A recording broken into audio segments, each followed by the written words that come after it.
आप देखुं के सारा वर्क है मुझे गोटे पिकअप फेदर टाटू कली गोटे मैडम बहुत सारा टाटू आज कम्प्लीट है तो सेमती किसी आम वर्क आज किसी इंटरव्यू नहींनु कि बहुत सारा क्लाइंट गोटे तले कमेंट आसला कि भाई टे आफ्टर केयर विषय कह केयर केमती करा दरकार टाटूर केमती तार 10-15 दिन तार केयर करा पड़े तो केमती केयर कर कहले आम जापर तो मुझे भाविली आज नहीं आज आफ्टर केयरटा कह टाटू कलापर केमती केयर कर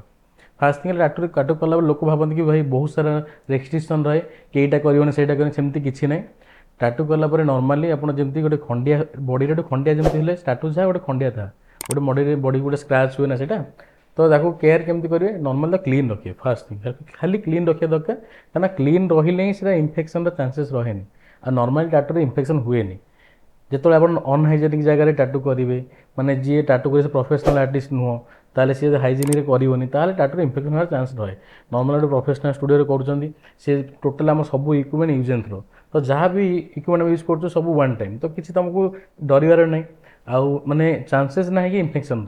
केयर कौन ना केयर माने जो खंडिया जमी केयर करा दरकार जमी पानी पानी पड़े क्लीन करेंगे सेमती नॉर्मल केयर एमती किसी ना खाली आप गोटे स्विमिंग पूल बीच में गाधेबे रेस्ट्रिक्शन अच्छे कहीं स्विमिंग पूल क्लोरीन वाटर रोचे तो स्विमिंग पूल गाधेबे 1 वीक 10 डेज गाधेबे रहा बीच में रहा सल्टेड वाटर सी भी मैंने टाटू लाइट कराए तो स्विमिंग पूल बीच मना अच्छी बाकी नॉर्मल बात नहीं पारे समस्त माइंड रहे कि टाटू कलर गाधे पारे बहुत आर्टिस्ट भी सजेस्ट कर गाधे पारे यहाँ भूल धारणा सब नॉर्मल पानी गाधे पार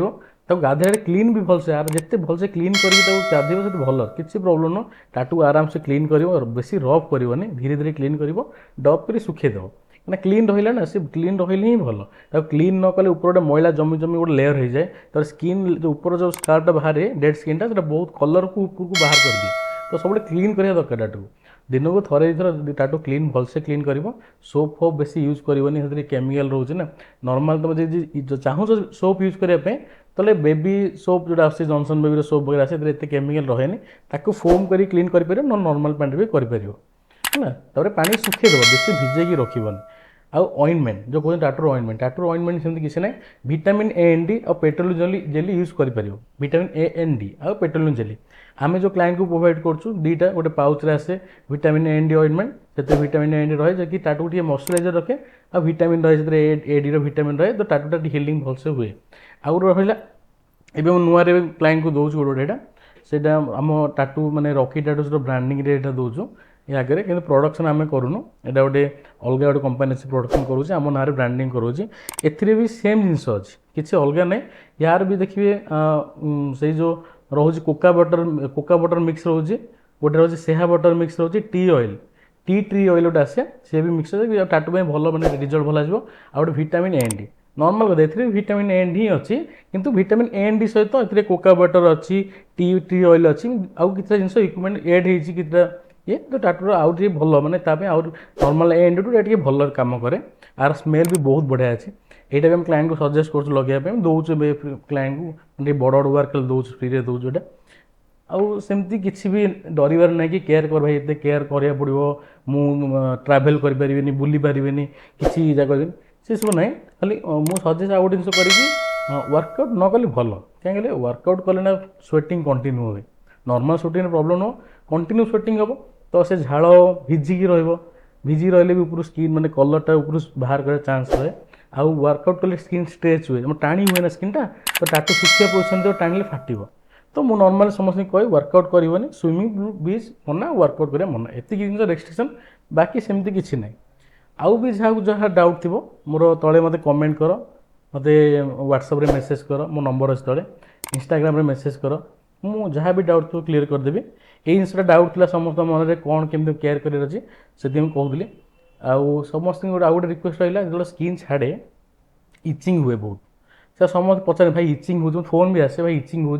इचिंग नॉर्मल प्रोसेस आम बॉडी में किसी गोटे खंडिया जो हुए जो सुखुची हिल्ड होना से इचिंग करे कहीं स्किन टाणी हुए गोटे आम स्किन खंडिया जो सुखिला सुखिले से स्किन टाण हुए टाणिले साइड पोर्सन को से टाणे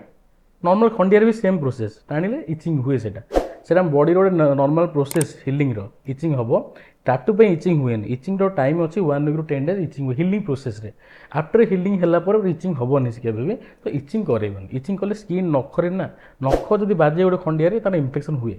नख बाजिले तो नखरे इचिंग करनी स्किन ऊपर काढ़नी से सब ध्यान रखियो स्किन जो बाहर स्किन को हाथ में जो स्काल्प जो बाहर तो डेड स्किन जोटा तो हाथ में काढ़ से ऑटोमेटिक छाड़ हाथ में काढ़े से स्किन कलर देखिए जो टाणी बाहर करदेल से स्किन व्हाइट हो जाए व्हाइट हर रिजन है सी सुखी नथिले आप टाणी बाहर करदेले सेटा भी बहुत क्लाइंट आसे भाई एमती केयर आम कहू बुझाऊँ फिर भी हो जाए भूल वश तो सेटा भी किसी डर ना जदि भूल वश तो बाजिक बाहरी जाए ताको आफ्टर 1 मंथ पर टचअप कर नॉर्मल जो बाहर से नॉर्मल हिल व्हाइटा पलैज सेमती किसी डर ना से भी आमती भल पाया दौथ तुम नेक्स्ट वीडियो मुझे आणुथि जहाँ भी डाउट होची तले मेसेज करो कमेंट करो आ मो चैनल को सब्सक्राइब निश्चय करो एमती भल पाया दौथ जय जगन्नाथ।